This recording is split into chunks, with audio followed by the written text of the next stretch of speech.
you. Yeah, Sure. I'll try to unshare my screen. Oops. Yeah, you've unshared now, Carrie. Yeah, that's it. Good. Okay. Hi, I'm Sarah, and this is my son Charlie, who's my able helper because I'm not really used to him before at all. I'm a friend of Carrie's, and she's asked me to just talk to you a little bit about staycations. We've had a couple of them at home planned, and it looks like we'll have a third one this year because all our holiday plans obviously have changed. When you're looking at having a staycation, you need to start from the fact that you're having a holiday taken from your house, not just staying at home for a 2-week period. So if you're going to, this is from our experience anyway, what you need to do is you need to prepare for your holiday as if you're going away. Book the dates that you're going to be away, decide what type of holiday you're going to have, a lazy holiday, an action-packed one. Where do you want to be based? Are you going to be at home for the whole time, or do you want to have day trips out, maybe a stay away if you're able to now? And then do some research. So when we had our staycation, the last one, we looked at all the things that we could do in our local area. And there's so much that we never have time to do in our busy lives. Cycling, walking, swimming, there's local theme parks that we visited. We had a cinema trip. We had a boat trip, which the kids absolutely adored. And we visited local National Trust properties, which one of them I'd been meaning to visit for 20 years. And we finally got to see it on our holiday. Local markets, local vineyards, basically places you wanted to see, but you've never had the time to do. The main thing, first of all, is to make a plan of what you want to do, to make sure you can fit it all in. And also some of these activities might need pre-booking. For example, we decided we were going to go on a longboat on the river. And we were very lucky that we actually managed to, Charlie's got some pictures up I think you might be able to see. We managed to book for a day. And that was one of the highlights of our holiday because it was really lovely to get the 4 of us away from everyone on the boat. We had a lovely picnic. It was a great day out. I'm not sure if you're seeing what I'm seeing on the pictures when they're moving, but you may be able to move them, just saying. Hopefully people can see the pictures. One of the musts we found was for walking and cycling trips. I've got an amazing app that I downloaded. First of all, I bought an Ordnance Survey map, a very detailed one, and then you can actually have a free download of the app that goes with it. And then from that, you can plan walks, cycles, whatever in your local area.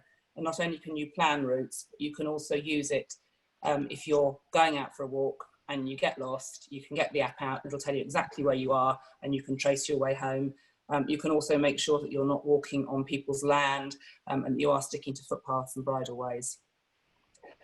Another important thing with having a staycation, as I said at the beginning, the most important thing is it's a holiday taken from your home, not just staying at home. So you need to prepare as if you're going away. That means tidying up the house, cutting the grass, all those jobs that need doing before you're going on holiday, but you don't want to do when you are away. If you're going to have a lazy holiday around the garden, then make sure you've got some nice garden furniture, make sure you've got a barbecue, and I'm sure people have seen some of Carrie's uses of old washing machine drums and things like that to make a fantastic barbecue. Get yourself some holiday reads so you're not going out to the shops all the time to get things for your holiday. We even take it one step further. We don't actually pack a suitcase to go away, but we did all swap bedrooms, so we were actually staying somewhere different. Other things as well is shop from different places than you normally would, go to eat in different places than you normally would. If you are brave and you've got a tent, kids love camping, so camp out in the garden. Parents might not like that quite so much, but at least you've got showers and good toilets at home. Yeah, I think that was the main thing, is just plan it and treat it as a holiday. Do not treat it as just being at home, and then you'll have a great time. And I think Charlie's showing us some pictures, so let's go through the pictures. So we had a day trip up to London, we went to the theatre, and we stayed up in London for the night. Obviously that's probably not possible at the moment, but that added something to our holiday. We had some great cycling, so we're very lucky here. We've got the South Downs Link trail, which goes all the way from Guildford down to Shoreham, and there's little tranches on there. You can do we were going from pub to pub and sort of cycling from one place, cycling to the next place, having lunch and coming back again. It's quite a long cycle if you want to go all the way, but it's beautiful countryside, all off-road, very safe for children and adults. Vineyards, we went to Denby's Vineyard in Dorking, which was lovely. Had a nice trip out on the little train, and obviously you can sample some of the wares. That was our boat trip on the river. That's all we have. Is that all we have? We have more. Yeah, we have more photographs, but we won't bore you with them. So yeah, just make sure, as I say, you treat it as a holiday and you have a great time. Lovely. We'd like to now introduce Carrie Mellor, who's going to talk about sort of SlowCations, I think specifically on the Isle of Wight. So Carrie, where are you? I'm here. Can you see me? Yep. You can see me, fantastic. Yes, so my name's Carrie Mellor. I've worked in travel for 20 years, overseas and in the UK. So, oh, sorry, I don't want that. Sorry. Is that? Can you see the screen that I'm sharing or not? Yes. You can. We can. Okay, fine. Yes, we can. Right. If that's what that's. I'm just gonna stop off that if I can. Well, I can maybe talk over some of it. So this is the beautiful Isle of Wight that I love very much. I have family there, and I just think it's a wonderful place to go away. A wonderful place to actually see. Loads of things to do there. You don't need a car if you choose your accommodation correctly. You can find places which are really it's easy to get. The train, and I've just done some prices of trains from Horsham, including the ferry. And if you've got a family rail card, it's less than it's about £90 for a family of 4 for a week, which I didn't think was too bad, because if you take your car over, one, it's not necessarily the best sort of implication with your carbon footprint and everything, but it's also a lot more expensive. It can be, £150 or so in the summer months. So I'm just going to stop sharing that, because I think hopefully people are getting the idea. I'm just trying. Can you hear the sound of the video as well? No, you can't. Okay, fine. Let's just speak so that you can see the pictures. So that's good. So yes, so that's what I would. I really, I love the Isle of Wight, and I think if you want to do a green holiday there, it is a place that you can get the train, you can get the passenger ferry across, and then you can walk to ride and walk to accommodation there, and then you can use the bus. There's a great bus around the island, and they do tickets, reasonably priced, sort of like a week's pass and what have you. So just wanted to sort of give you that as an option. Some interesting facts about the Isle of Wight. The size of the island, they always used to say you could fit the whole of the world's population on the Isle of Wight. I think that was a few years ago, because I think the world's population's obviously grown quite considerably since then. But it's about 150 square miles, the actual size of it. The thing which I love about it is the density of population in the UK is about 400 people per hectare. On the Isle of Wight, there's 3.7. So it's far, far quieter and a far slower pace of life than the rest of the country. So that's wonderful as well. Another great fact, it is the sunniest place in the UK. We get more sun on the Isle of Wight than anywhere else in the UK. So would thoroughly recommend it as a holiday destination. Some wonderful beaches. So just stop showing that now. But yes, I think it's a great place to go. And as I mentioned before, I worked in travel for 20 years, a lot of those overseas. So very familiar with how the tourist travel industry worked. And I think now it's nice to do something with a bit of a slower pace, and a bit closer to home. And hopefully before too long we'll be allowed to stay over, and people can go back to the Isle of Wight for a UK holiday destination. So I do have a couple of properties on the island, so if anybody wants any recommendations, and depending on what you want, then I'm more than happy to take anybody's suggestions as well and ask anybody's questions on it. So yes, I don't know if any more anybody wants me to say about the island, but I think it is beautiful. Thank you, Carrie. I think probably the best bet, if it's all right, is for us to move on to Jill to talk about SlowCations, and then Beth, and then if people have got questions, we'll get the questions over, and then hopefully we'll have time for people to be able to interject, come up with ideas, suggestions, and get into some more dialogue. So thank you very much, Carrie. So now I'd like to welcome Jill Shuker, who is a wonderful volunteer and helper for Sussex Green Living, and we run the Repair Cafe with Helen, the Horsham Quakers, and lots of volunteers. So Jill, over to you for SlowCation, please.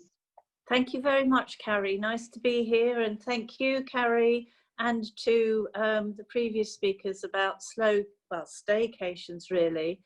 I'm venturing a little bit further abroad. I haven't got any pictures to show you because I want you to imagine going on a journey yourselves. And you can do it right from Horsham. I'm sure you've seen loads of television programs about railway journeys. They're happening all over the television at the moment. People have been travelling everywhere. And you can do that direct from Horsham, well, for anywhere in West Sussex, really, from Haywards Heath, from Brighton. The train service is fantastic. We've just, in the past year, got a service direct to St Pancras. So just imagine that you're packed up and ready to go. You've got a big suitcase, you're going for a week, and you're going from the station. So you can either walk to the station. We don't often walk because my suitcase is huge normally, and I have about 10 pairs of shoes and plus a lot more. So we usually take a taxi, but from there, it's a train, direct train, right through to St Pancras. So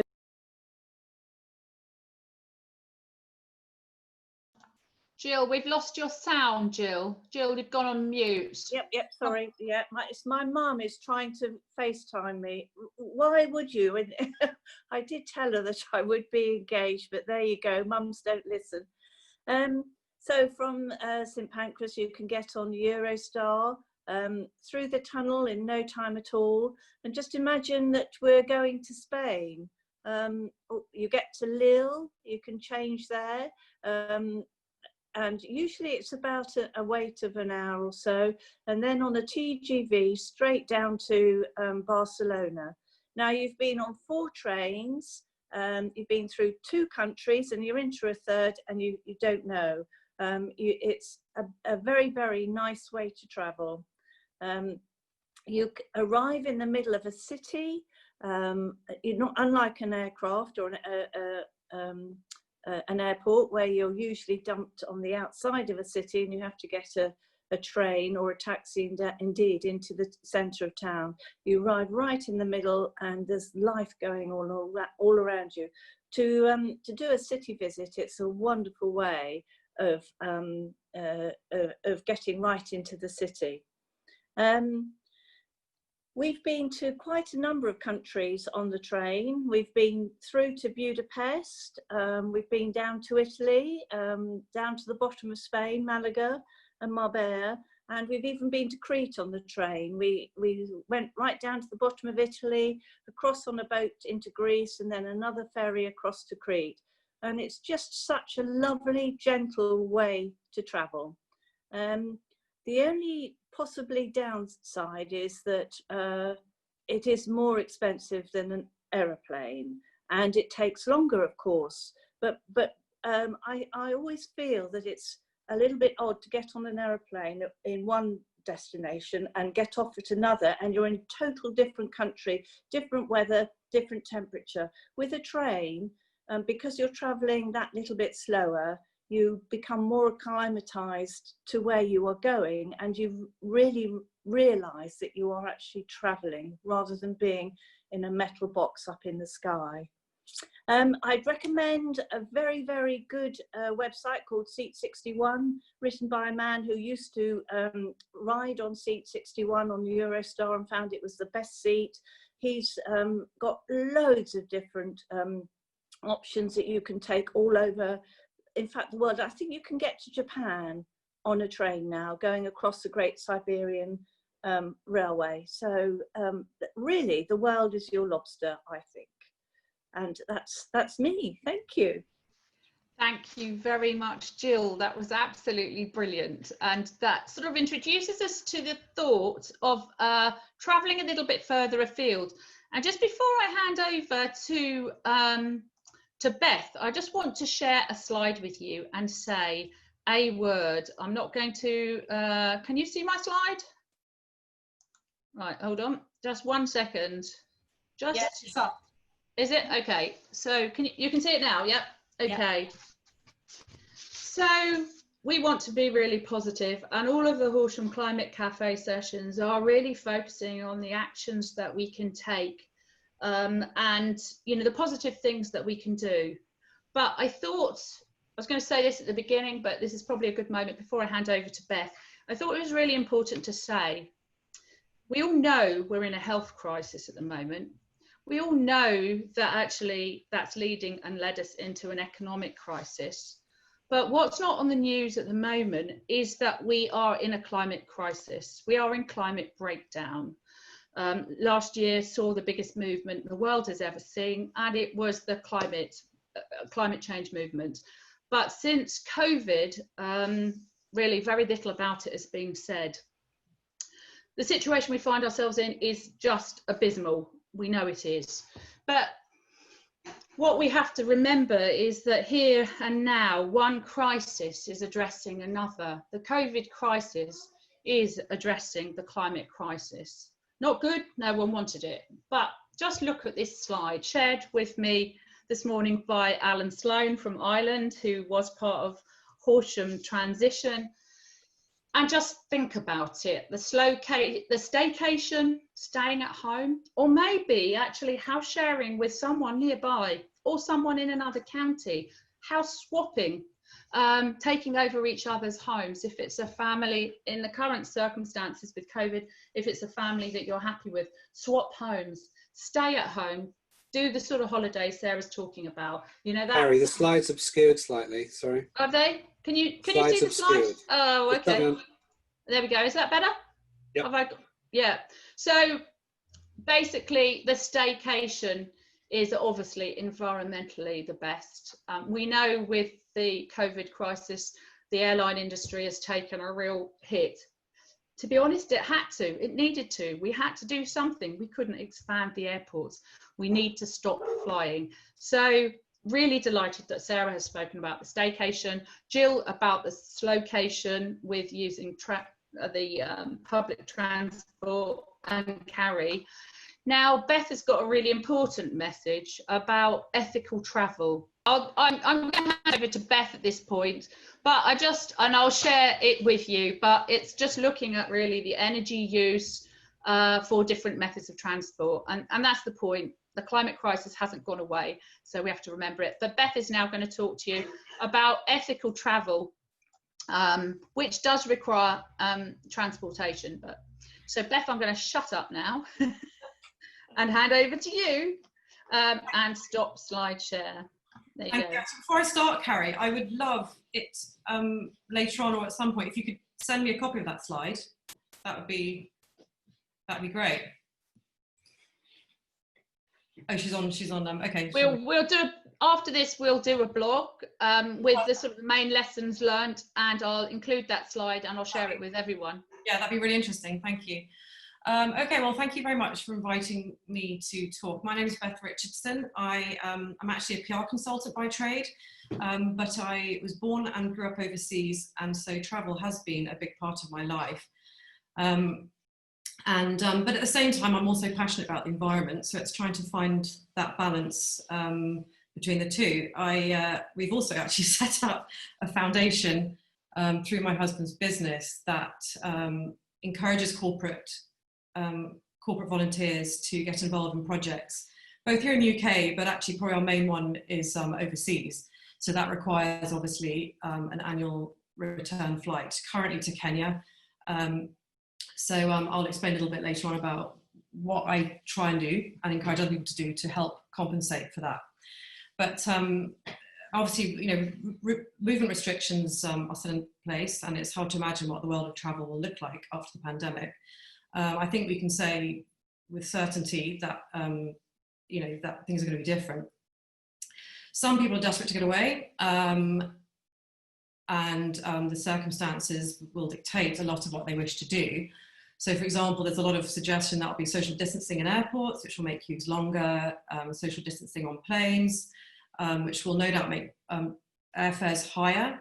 And then, of course, there's talk of health checks departing and arriving in countries, and then quarantine, which of course has been mentioned here when you come back from overseas. And of course, which airlines will survive the crisis and which routes will be available are also considerations. You know, the list goes on. I've also got friends who are too afraid to travel for fear of catching the virus. So I'm sure customer confidence will also dictate the new travel landscape going forwards. Aside from what we are told we can and can't do and what is affordable for people, it's also about choices. For example, my family chose to take less overseas holidays a few years ago. You know, we always have our summer holiday in Devon, which we drive to. We've also included a few staycations in the last 4 years, and breaks in Snowdonia, Scotland, the lakes, you know, beautiful parts of the UK. The weather was mixed, as you can imagine, and actually some of it was quite expensive. But you know, this sort of sounds like, you know, setting up an organisation that encourages people to go overseas sort of sounds as though I'm sort of flying in the face of what I sort of believe deep down, and it's something I've wrestled with, which I'll come to later. Sort of looking into travel, I mean, when the low-cost air travel became a thing in the mid-90s and cheap package holidays allowed far more people to travel overseas as they became available to them. You know, obviously there's guaranteed sun and often lower weekly costs. It was a no-brainer for many people. But of course that meant travel became less of a privilege and a luxury. I think what we're seeing now as a result of this pandemic is the enforced pause really seems to have prompted people to rethink. And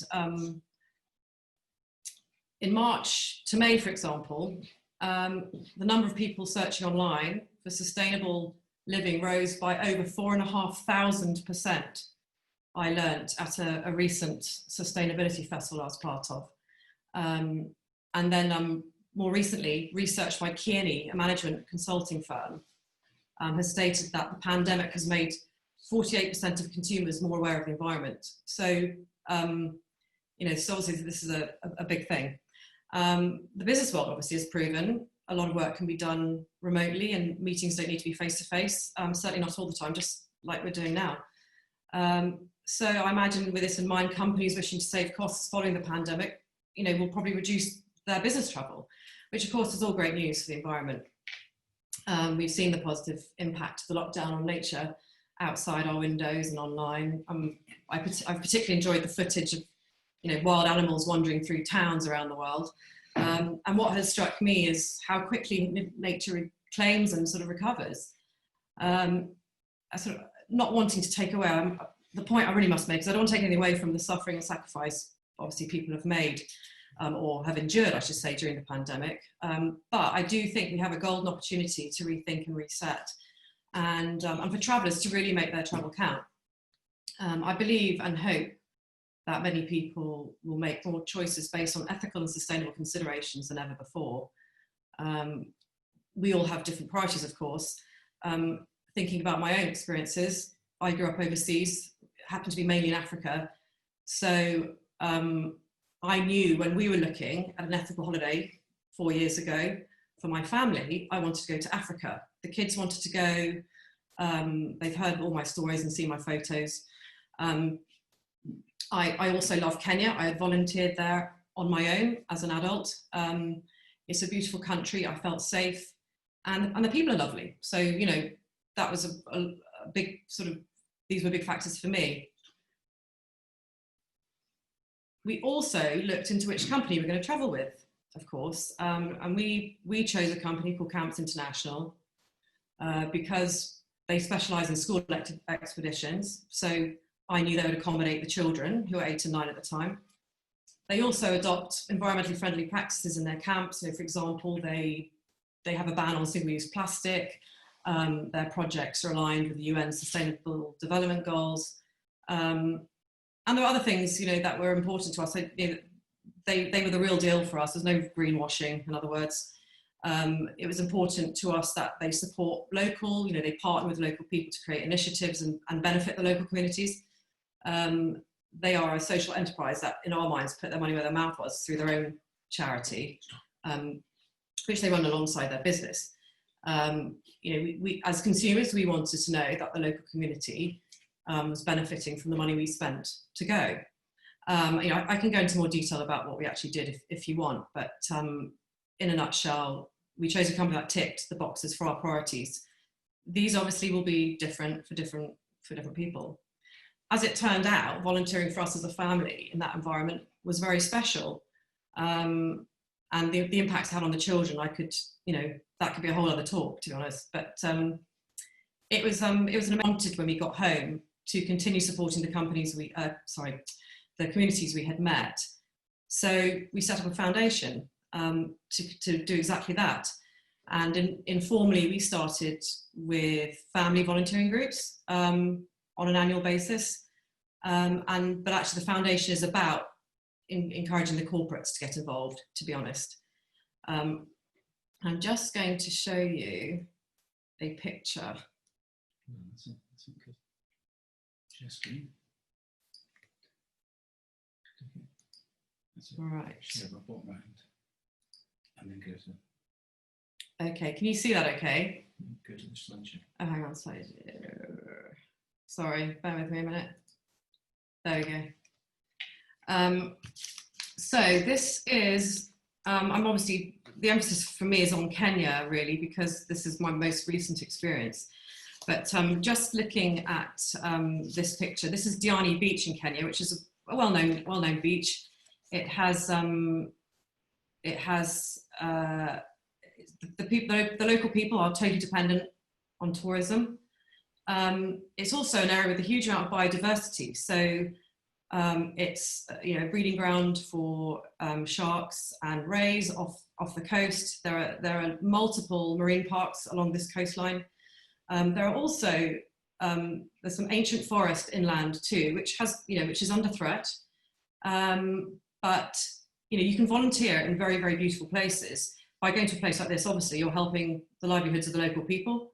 But you can get involved in with monkey and elephant charities. You can help with reforestation things. And actually, as it happens, our next trip is very centered around reforestation, only about 4 kilometers from here actually.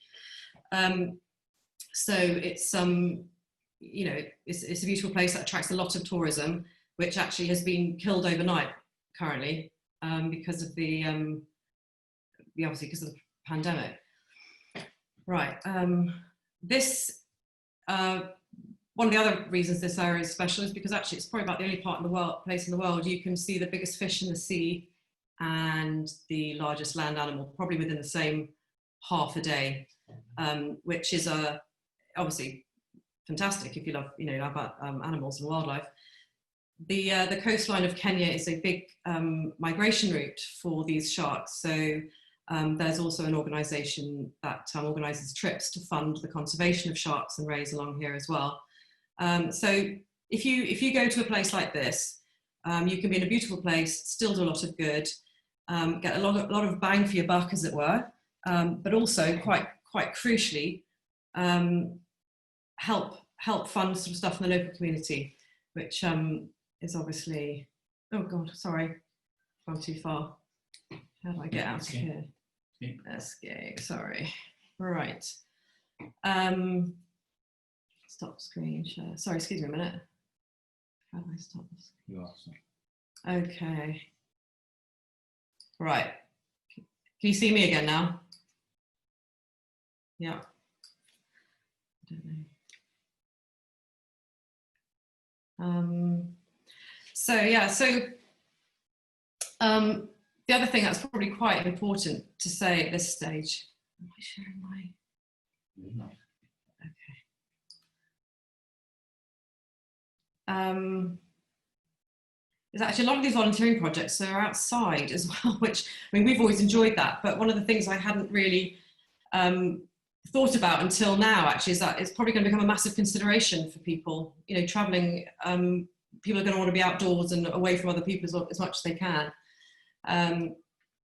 So what I would say about people who would want to travel but still care about the planet is ask yourself these questions. How can you make your travel count? And how can you compensate for the carbon emissions you're committing to the atmosphere? You know, what I would advise people to do, and I have advised people to do, is to look at things you're passionate about or enjoy doing, and look at what's available. Some examples could be conservation projects or education, empowerment of women, perhaps the provision of clean water. Of course, many of these are interconnected, but there'll be certain things that people want to do more than others. And make sure the company you travel with matches your wish list, I would say. Choose trips that have a positive economic and environmental impact at the destination. You know, tourism employs 1 in 10 people around the world. So the impact of people not traveling at the moment is far reaching, just as when people do travel again, it will really benefit others.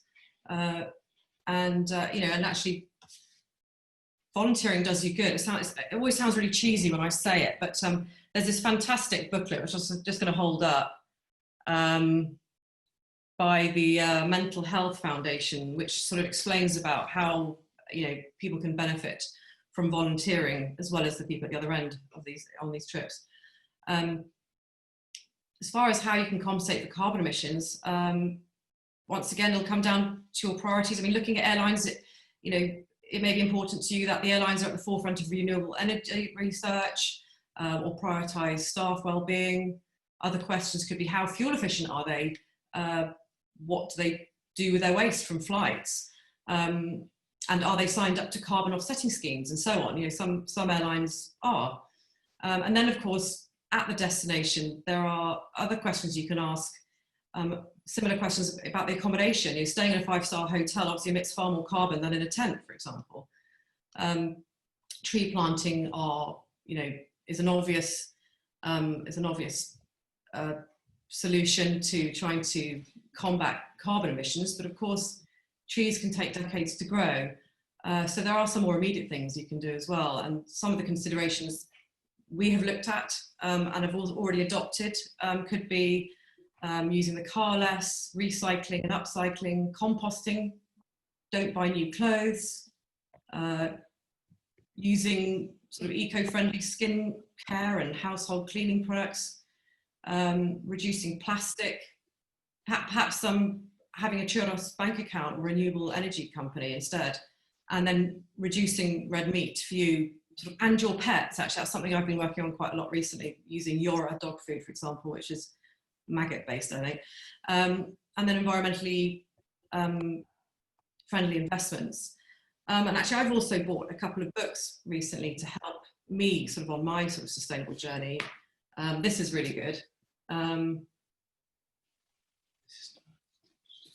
Jen Gale, she ran a sustainable festival recently, actually. I learned loads from that. She runs courses, because I'm trying to sort of obviously compensate for the carbon emissions that we commit from the air travel that we have, that we commit from our own sort of trips every year.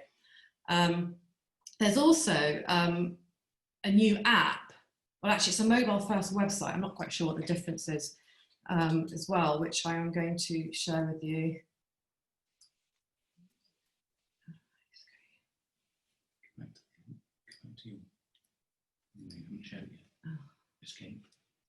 Sorry, bear with me.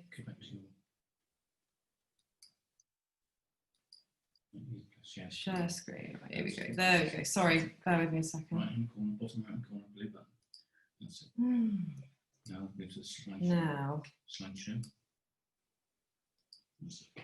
Right, so please excuse this terrible logo. I actually screenshotted it from the website. This this app was launched fairly recently, and I'll be honest, I haven't used it yet, but it's on my list of things to use. The three things that this lady has, the founder of this, Jo Han, has recommended sort of the top three things in lockdown to perhaps sort of adopt, and actually that's eating less red meat, changing your bank account to say Triodos or something like that, and I'm trying to think what the other one was. Sorry, I just need to. There was something. Making sure you're on clean energy, maybe. It was the renewable. Sorry, yeah, actually, renewable energy was number one. So I covered my notes when I was trying to. So yeah, so go renewable energy. Swap out red meat, she said, and change your bank account, which I'm sort of halfway through. I haven't done all of those myself, but so I suppose, you know, in a nutshell, you know, I like to travel. I encourage other people to travel, which doesn't sit necessarily well with my sort of environmentally sort of friendly sort of elements of my life, but I'm trying to compensate by adopting other things in life, and I think you know, I think others can do the same if they wish, and that's about me, really.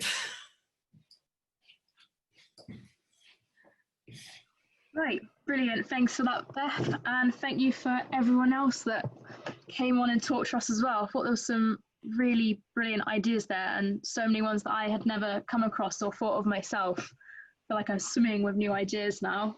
So I think what we'll do now is just get on with our questions and discussions. So if you've got a question, put it in the chat, lead with a Q so I can really pick it out as a question and continue your comments as we go as well. And if you want it directed to a specific speaker, then also just put who you want it to be directed to, and I will lead that on. So we've had a couple come through already, so I'll just go straight in. We've got a question for Sarah and Charlie from Ruth, asking, was there anything bad about your holiday or anything you would do differently if you're going to do it again? Were the kids up for everything every day? No, we really enjoyed ourselves actually, but the reason we enjoyed it was because, one, we planned things to do. So we didn't sort of wake up one day and think, oh, what are we going to do? We already knew what we were doing. And we did a lot of, we were all involved in deciding what we wanted to do as well. So we had a choice, the kids had a choice. And I think obviously this year we're probably going to be doing the same. So no, it was a very positive experience. Brilliant. Moving on, just going to go chronologically down the chat and do it that way. Beth, to what extent are the volunteering activities themselves actually beneficial to the local people versus the funds generated in the holiday price? Ruth was wondering if there's any way to encourage more Kenyans, for example, to help with domestic Kenyan volunteering travel. Yeah, well, interestingly, the cost of the trip, it sort of covers sort of all the in-country costs, so the materials for the project work, you know, obviously employing the local people, etc. A few months back, we had finished building a new school nursery, which I won't go into too much detail because it'll take up too much time, but basically, you know, there's no funding and the government doesn't fund junior school stuff in schools in Kenya. So we identified a need, and actually it was great because there were 70 kids learning outside, and the rains there can be pretty harsh in the wet season. And so, you know, the locals are employed to project manage, and the builders. In fact, to be honest, everybody we were guided by and chaperoned by were local employees. If people would like to put on their cameras, we try and keep some of the cameras off to reduce the bandwidth, just to improve the quality. But if you want to turn your cameras on, if you'd like to add something to the conversation or indeed to ask another question, we tend to take the questions as we've just done in the chat with Chloe, just in case we run out of time. It tends to be quicker. But if anyone's got perhaps not questions, but points they want to add. If you just pop your hand up, I will start while you're thinking about it. So another thing about staycations that I thought, because we're thinking about our staycation for this year, is Carrie's not necessarily a lover of cooking. I prefer to be out in the garden and being shut in the kitchen. So the idea of a staycation where I've got to do the cooking every day is actually not sounding like much of a holiday. So I thought, well, how can we make it better? One would be the idea of perhaps every day, if you had a 7-day holiday, of having a different theme to the meal every day. Maybe a vegetarian meal one day, a barbecue another, fish and chips from the local fish and chip shop another, sustainably caught fish, of course. Choosing your fish and chip shop wisely. Maybe quick and easy stir fry another day. But again, a bit like Sarah said, actually having a plan for what you're actually going to produce and sharing the responsibility. Subject to lockdown, maybe actually, again, planning with friends that you actually go for a meal and you take a dish with you. And again, the meal maybe could be themed. It might be that you do an Indian evening, just to keep it all a bit, you know, a little bit more interesting. Raw food one day. Yeah, we don't have to cook our food. It saves energy. It's much better for us. And it adds some variety to our meals by actually going for some raw food, a raw food meal. Perhaps take a vote, as Sarah said, you know, put the ideas forward, share the ideas, and then all decide, you know, what you're going to choose in terms of food. So those were my contributions, and I'm going to shut up because I'm sure someone else would like to contribute. Just if anyone wants to, just pop your hand up. So Viv. So Viv has a hand up. Sorry, folks, it took me a bit long to get my unmute. Hello. I just think Carrie's idea of different foods every day is absolutely fantastic. And I really think to supplement that, holidays at home are just fantastic. So seriously, there is so much on your doorstep that we just don't have a clue about. And, you know, the obvious ones are cycling and walking, but canoeing, fishing, picnicking, there is just so much you can do. It's absolutely brilliant.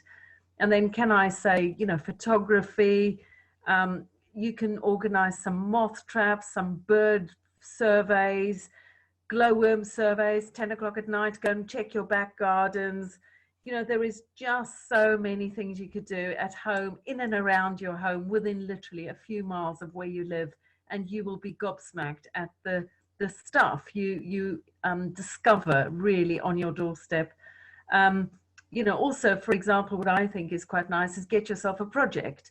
So, you know, build a shed or clean out your garage, or I think like Carrie did, build a pond in your back garden. You know, these projects are so rewarding, and it's something you can do with the whole family, and then you know, it lasts you a lifetime afterwards, because then you've got your pond in your back garden. So absolutely brilliant to stay home with your vacations.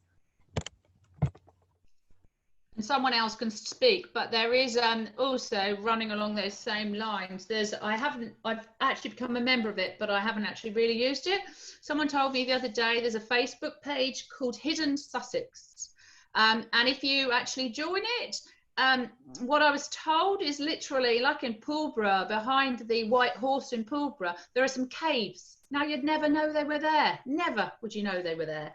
But actually, to go for a walk around Pulborough Brooks, there's a wild art trail now in Pulborough Brooks, which we're going to do tomorrow morning, with all sorts of beautiful art sculptures, animals, and there's an app you can actually scan, sort of, I think it's codes, as you go around. I'll tell you after tomorrow. And you learn all about the animals. You could end up at the White Horse when the pub's open. And behind the White Horse somewhere are some caves, and just go exploring your doorstep. So yeah, look up, I'll share it in the email and the article, the blog about Hidden Sussex. So that's me.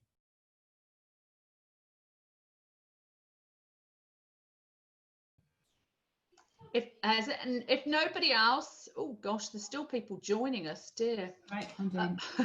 If there's nobody else that's got, oh yes, look, Barbara wants to. Oh yes, and Melanie. Okay, Barbara.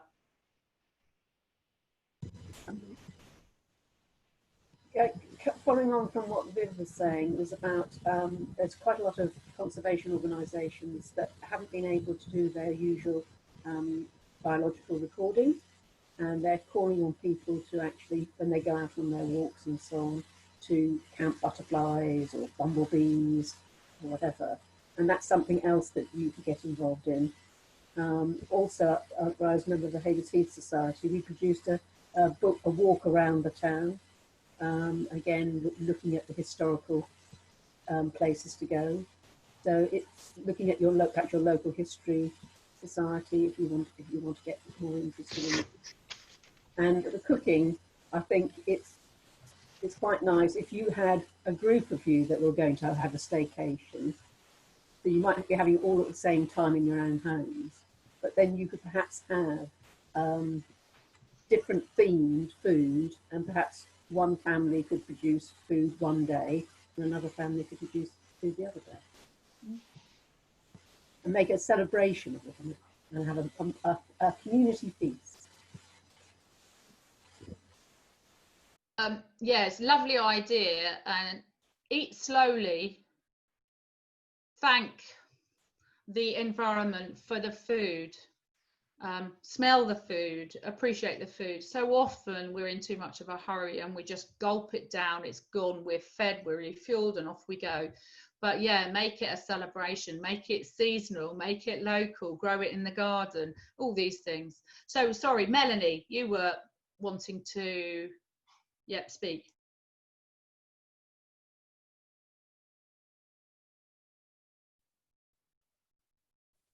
Sorry, we were on mute. Oh, right. Sound and vision now. There we go. We put a comment in the chat about a company called Travelize, which they do go around. They do holidays across the world. But obviously, people choose, whether they'd prefer to be in the UK or in Europe. You don't have to go worldwide.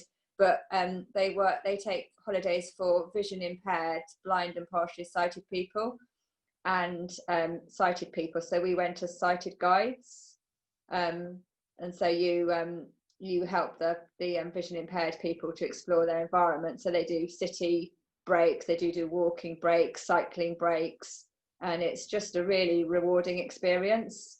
You have a lovely holiday, but you just feel that you've done something really beneficial with your holiday. A little plug for a conservation group that we belong to, that Barney's the chairman of. It's the South Downs National Trust Volunteers, and we normally go out sort of fortnightly in our local area all across Sussex, but we've also run holidays in the past as well, where we've done volunteering for half a week, and then because we're such productive workers, the National Trust lets us have the other half a week off. Just on the staycation point, I'm sure lots of people have been watching videos from all sorts of different organisations, attractions, gardens and so on, but there's some really lovely ones out there, like Arundel Castle. They did a few weeks ago now, they would have had their tulip festival in real life, so to speak, and they actually filmed it, and that was amazing. And I think they've got an allium, one focusing on alliums now. So at the moment, if you're taking a staycation, but you still can't visit these gardens because lots of them will have restricted numbers, then we've watched the Arundel tulip one, we've watched one from Exbury Gardens in Hampshire, and they're wonderful, and they're really good as well if people have got disabilities. So my mum loves gardens, but she's not able to, she wouldn't be able to get out to any of these places. So not only have they been great, I think, because of COVID-19, and they're obviously there, if you don't physically go to the garden, then they're kind of, I suppose, they're a greener a way to see the garden, but they're brilliant obviously for people who've got physical disabilities and can't actually get out to these gardens.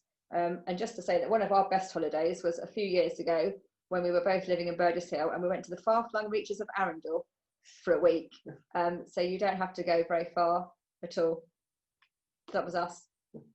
Thank you ever so much, Melanie. That was a brilliant addition, and I hope we've captured, if we haven't, Melanie, email them to us, all those ideas, so we can include them in the article. Melanie and Barney are working with Mila, and they're currently forming Billy Green, which is a green group to encourage the residents of Billingshurst to look after their environment and looking after the town. So it's just 1 mile down the road from me, so I'm just behind them. They can lead it. And actually, on that note, we actually went to Petworth House, Petworth Park today for a walk, which was glorious. And talking to the National Trust guys there, they said, yeah, in 2 weeks' time, Petworth Park is going to open, or they're going to open the gardens. You can go in the park, but they're going to open the gardens. The house will not be open, maybe until the autumn, late in the autumn.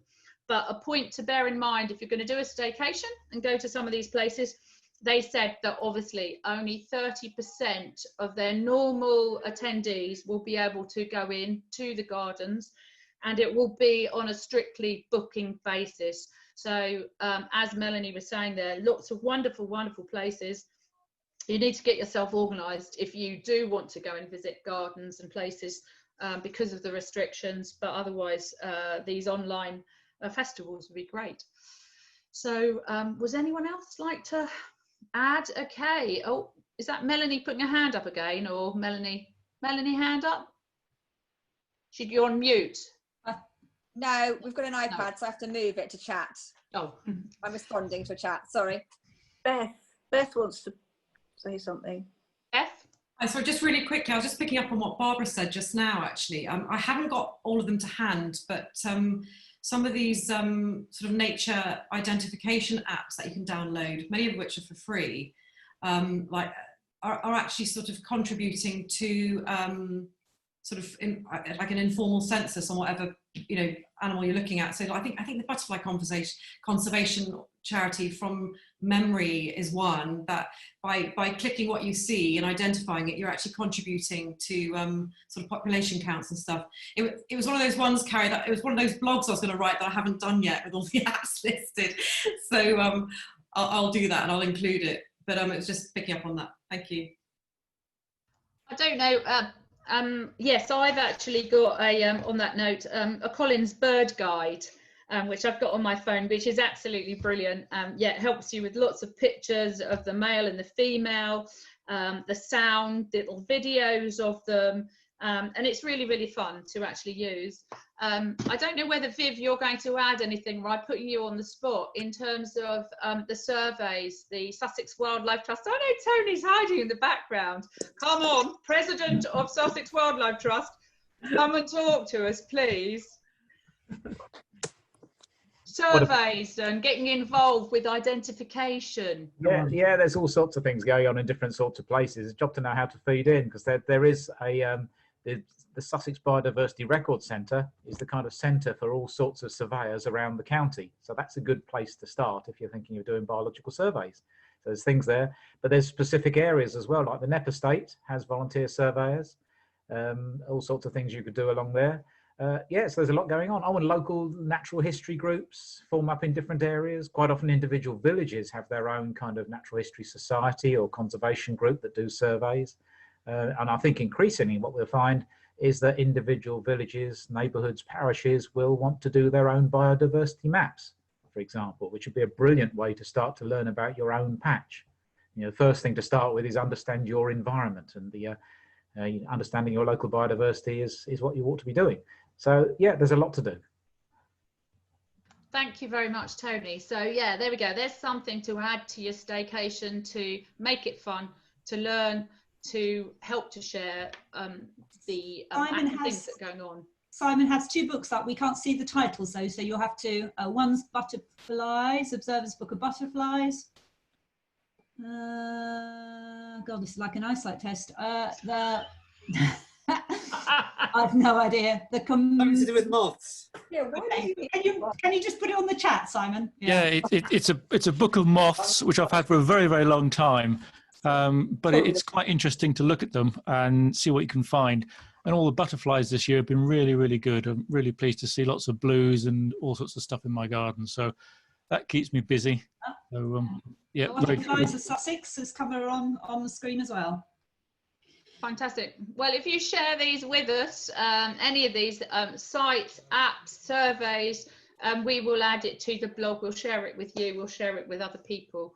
So has anyone, oh, there's another book there. What's that one? Bumblebees. Bumblebee identification. God, how many are there? Hundreds, or is there thousands, Tony? No, there aren't that many. Bumblebees is quite a good thing to start on. They're a relatively small number, and they're not, I mean, I'm no expert by a long way, but you know, their colours are different, so you can learn bumblebees, and it would be a good thing to do because you could contribute a lot to science by learning them and say where they are. Mm.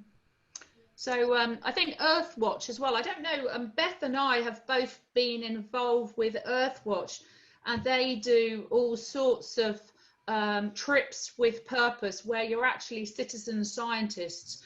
Well, last time I looked, there weren't that many in the UK. They do them abroad. There might be more in the UK, but that's worth looking up as well.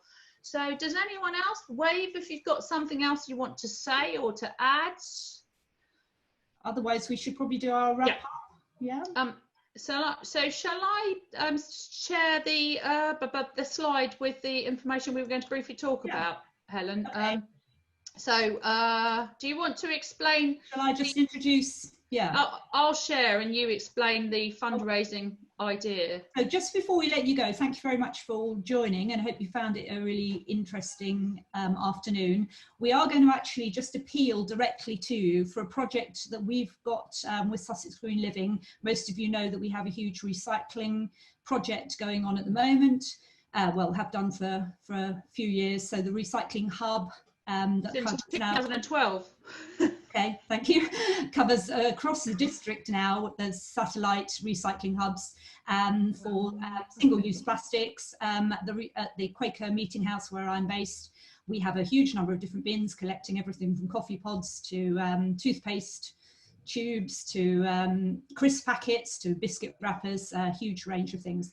We have a small but dedicated team of Wombles, our recyclers, who've worked throughout the lockdown time to keep the bins emptied. They are small but very hardworking.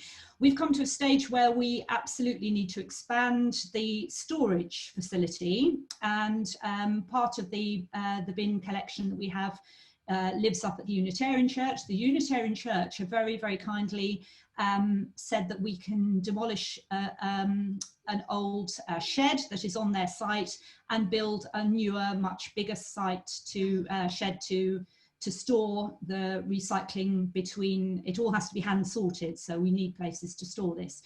And we have a quote in order to do this work. We need to raise just under £2,000 to build that. So we're ready to go. We have the permission and we need to raise the money for that. So we're putting a direct appeal out to you, which is very cheeky of us, I know, but I hope you'll forgive, to try and help us on that. Can you just bring down the screen that has the bank details? We're going straight to the I have actually, Helen. Can you see it? No, we've just got your housekeeping screen on. Oh, can you see it scrolling? No. Oh, right, okay. So shall I actually, I thought it should be showing. So we're going to show you the bank details if you want to take a quick screenshot, or if you have churches that you're involved with who might have small funds, if we can raise this with small donations, small change would be incredibly helpful. But if you know of other funds, most of the community funds at the moment we're finding are directed towards COVID mitigation schemes, which is quite understandable, but it's quite hard for us to raise money otherwise. So we thought we'd go direct to you. And also, so Carrie's brought up the screen that has the Triodos Bank, which I've just done a big plug for, and Beth kindly did a plug for it as well. Most fantastic bank out there. And so the Sussex Green Living accounts are on your screen. And I think, Carrie, do you want to say a word about the giving machine? Yeah, just briefly. So Sussex Green Living on the 20th of May, thanks to Carrie and our other lovely trustees, became a charity. And now we're a charity, we can actually fundraise in different ways. And the giving machine is a way that as a shopper, if you shop online, you can actually raise money for us and it doesn't cost you anything at all. The Giving Machine is a charity themselves, and they actually have thousands and thousands of online shops that actually get advertised through the Giving Machine. You as a shopper can nominate a charity, and then you either have to remember to go through the Giving Machine to go to eBay or Argos or Boots or Tesco, for example, John Lewis Boots, or you actually, there's a really simple little plug-in on your browser and you plug it in. It's really clever. And if you go to a site, an online shop that actually supports fundraisers, I mean, basically they're paying a commission to the Giving Machine for advertising their company. And this little plugin basically will pop up a window and say, oh, this is a Giving Machine donator. And it will actually then allocate the commission for advertising on the Giving Machine to your chosen charity. Lots and lots of wonderful charities on there, and Sussex Green Living is now on there. With all of the online shopping, you know, that people are doing, it would be a very easy way for us to raise a little bit of money for the single-use plastic recycling we're doing, which, as Helen said, we've done since 2012. And we work with a company called TerraCycle, who actually, someone talking? No. So actually, while we're actually on screen share, I will go back. Can you see that screen? Yes. Yep. So just really wrapping up then, that information about the Giving Machine is actually on Sussex Green Living. We've just added it today. So again, I can share that in our blog, in our email to you. This actually lists the forthcoming events. So the Climate Cafe has been running every Saturday throughout lockdown, but we've actually changed it back to the first Saturday of every month, online until further notice. So we've got the July, August, September and October sessions planned. And they are on Sussex Green Living. They're also, you just book them as you did today through the Eventbrite links. And then we'll send you out the Zoom as we did today. And in addition to the Horsham Climate Cafe, we are hosting the Horsham Future Forum and the Youth Eco Forum, which are young people, the Youth Eco Forum, from the Horsham District area that are uniting in a Zoom breakout room on a Tuesday evening. They're doing really, really great things. It was launched on Tuesday. They've already set up an Instagram page. Carrie's daughter, Zara, is one of our sort of leading it really, with a few other pupils from Christ Hospital and Catherine Sleesman, who's one of our volunteers. They've set up, Instagram. They've got a plan. They've done a letter, which I've sent to all the eco leads and all the surrounding schools. They're reaching out through their communication portals. XR, Horsham are reaching out to young people as well. And then the Horsham Future Forum is really environmental faith community groups in Horsham District coming together to understand each other's initiatives better and working out how we can work together. And the Horsham District Cycling Forum is one of the ones. They've got a survey at the moment, so we're pushing out their survey to push really for cycle lanes and more cycling, more sustainable transport. Lots of things going on, but again, we'll share these links with you. So yeah, and I think the very last thing to share with you is if my screen will share it, there is talking of single-use plastic recycling. We're actually in a competition, in the more local competition with TerraCycle, promoting recycling and keeping on recycling these single-use plastics. We were awarded £80, which Joy featured in our Chief Womble. She's actually donated to the Horsham Community Fridge. But now we're in a global competition, which we could win about £1,600, which would be an amazing amount of money towards this recycling hub. We just need people to like this Facebook, this video, which is pinned to the top of our Facebook page. those that get lots of likes. It's a little video, instructional video, how to keep on recycling and stockpiling our recycling at home. So yeah, like it, share it, like it. And that's, I think, oh no, that was Sarah. That is about it. So I'll stop sharing. So I think it's probably to say thank you so much for joining us today. Thank you so much to Carrie, Jill, Sarah and Beth for speaking today. We'll see how the videos come out, and we'll do a little article. Thank you, Simon. Yeah, take care, share the